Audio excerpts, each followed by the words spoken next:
welcome to the fifth quarter. We're here to preview the Steelers at Baltimore game Sunday afternoon. Rematch, only what, 2 weeks ago. Yeah, we just saw these guys. Yeah. John Harbaugh even said that. Didn't I just talk to you guys when he talked to the media the other day? It's going to be an interesting, it's an interesting week leading in. With everything that's going on there was a big rumor that Ben was going to be able to play. He would not talk to the media after practice on Wednesday. Did not look real good throwing the football. I'd be shocked if he did play this week. And really, there's no rush. Although a healthy Ben may be able to help you get a win here. Realistically, the Steelers are playing for a wild card now. They are. And then there was some shifting around. Rashard Mendenhall is now third-string running back. And Mike Wallace is a co-starter with Emmanuel Sanders.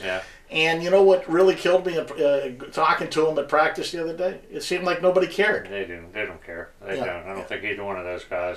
Which is a little disturbing. Right. Yeah, it is. Probably the better news for the Steelers is Antonio Brown will be back this week, looks like. And Troy has practiced all Troy week. Will be and that's kind of slipped under the radar with all the It has, and that's going to be interesting to see what happens there, because so far this week he's practiced in every practice. Hopefully he doesn't go out there for a few series and come limping off as he did earlier in the season. Well, you never know with a calf. Right. But he seems good to go. Also, there were some shuffling going on along the offensive line. Offensive line is really in a state of flux because Willie Colon's knee is still not good, which means they may move Legursky from guard to center, put Pouncey at guard, and they're talking about maybe Ramon Foster playing a tackle if instead of Beecham. There were inklings of this, of Legursky being the starting center and Pouncey being the starting guard back in training camp. Well, Legursky is much better at the center position than he is at guard. And you know what, Pouncey is a heck of a pulling center. You would think that would fit in perfectly at guard. The guy's an all-pro offensive lineman. I think he could play anywhere you plug him in. But be that as it may, the Steelers still have to go to Baltimore, still have to play the Ravens. The Ravens are obviously a much better team than they are at home. Flacco's much better at home. His numbers are a stark contrast between the road and at home, which does not bode well for the Steelers because he plays much better at home. And of course, the big key is Ray Rice. They got to shut Ray Rice down and just not let him catch passes all day out of the backfield and get yardage. I think the defense is playing really well right now. The question is, are you going to be able to generate anything on offense? I think Batch, with another week of reps, is going to be a little bit better this time. I think he'll be better than last time out, and I think the running back situation will calm down a little bit too. Jonathan Dwyer's getting the start, and I think he's going to stay in there, barring something unforeseen. Right. As Coach Tomlin said, he's going to give the other guys a little bit of spot duty, meaning Redmond and Mendenhall.